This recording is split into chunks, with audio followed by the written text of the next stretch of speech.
Every night, you sit there in the comfort and safety of your home, but you have no idea of what is going on outside in the darkness. Not far from your home, there is a dark and lonely place. You may not know about it, but it's there. All over the country, in small towns and cities, there are so many of these dark and lonely places. When I was a young boy, I lived in a small town. Johnny Craig lived across the street from me. I was friends with his big brother. He was just a baby then. I saw him growing up, but I never paid much attention to him. Sometimes in the evening, my mother would send me out to the local store to buy a carton of milk or a bag of sugar. On the way to the shop, I had to pass a long, dark stretch of road. During the day, it was just a shady place lined with old, gnarled trees and vacant lots where nothing had been built and nothing was ever going to be built. I was never afraid of it by day, but at night, it was a different place, a lonesome place, a place of darkness and strangeness, a place of terror and fear. There were no houses nearby, no streetlights. It was pitch black as black could be, dark as the deepest night. The tall trees blocked out the moon and the stars, casting their long shadows across the road. Whenever you had to go that way, you walked slower and slower. It was like stepping into a dark tunnel. Behind you were the lights of the houses, the sound of cars and people walking along the sidewalk. Ahead of you, there was just a long, lonely stretch of darkness in which anything could be lurking, anything at all. Every time I had to pass that place at night, I would dread it. I kept hoping somebody would come along so I wouldn't have to walk alone, but nobody ever came. As I walked along that dark stretch of road, I would keep my eyes fixed on the trees, half expecting to see something or someone lurking there in the darkness. Perhaps it was the bogeyman. My mother had often told me about the bogeyman and how he waited in dark places for boys and girls who strayed from the path. Perhaps it was a child predator. My mother had also warned me about evil men who tried to lure children with the promise of candy and puppy dogs.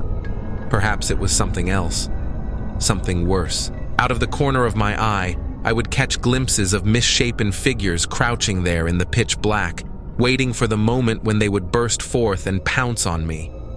Then, in that silent and isolated area, they would begin tearing me and rending me and doing unspeakable things to me, and nobody would ever see me again. I'm not sure what I expected to see lurking in that lonely place at night. My imagination always got the better of me. In my mind, it was a hideous creature, somewhere between animal and man. It had long, spindly limbs and huge, sharp claws. It had wet, slimy skin and eyes that burned like fire. I imagined it hiding in the branches of those old trees, dropping down without a sound and stalking the unwary boys and girls who passed along the dark and lonely road at night. One night, it almost got me. I was walking down the lonely road, and all of a sudden, there wasn't any light up ahead. That's when I knew it was coming. I could just feel it waiting there in the darkness. I started running, desperate to get away, but I could feel it behind me. It was gaining on me. I could feel its breath on the back of my neck. I ran. I ran as fast as I could. I ran until I thought my heart would burst. It almost had me in its clutches, but I managed to get away. When I got back to the safety of my house, I looked at myself in the mirror, and there was a long, jagged rip in the back of my shirt, as if a sharp claw had tried to grab me and just missed me by an inch. That scared me real bad, and afterwards I hated going down that lonely road more than ever. Some night I won't come back, I warned my mother. She just laughed and told me not to be silly. There's something out there in the dark, I told her. There's nothing there in the dark that isn't there in the light, she assured me. What do adults know about the world? Grown-ups think they know everything. They place their trust in what they read, but they only read what is reported in newspapers and on TV. They drive around in their cars and never have to walk anywhere at night. They don't know what goes on out there in the dark, in the wretched, lonely places where no light ever shines and the darkness hangs like a cloud on the ground and no bird ever sings. I knew they wouldn't believe me. I knew there was nothing I could say to convince them that something or someone lived down there, among the trees, on that dark and lonely stretch of road. As I grew older, I gradually forgot about the lonely road. I got taller, I went to high school, I started playing football, I learned to drive, and I started dating girls. The years passed by, and somehow I forgot about the thing that lurked there in the darkness. The memory of it still remained in a distant corner of my mind, but it was a memory locked away in childhood. The years passed by, but I never thought about the other kids who had to walk down that dark and lonely road at night. 3 days ago, Johnny Craig went missing. He lived across the street from me.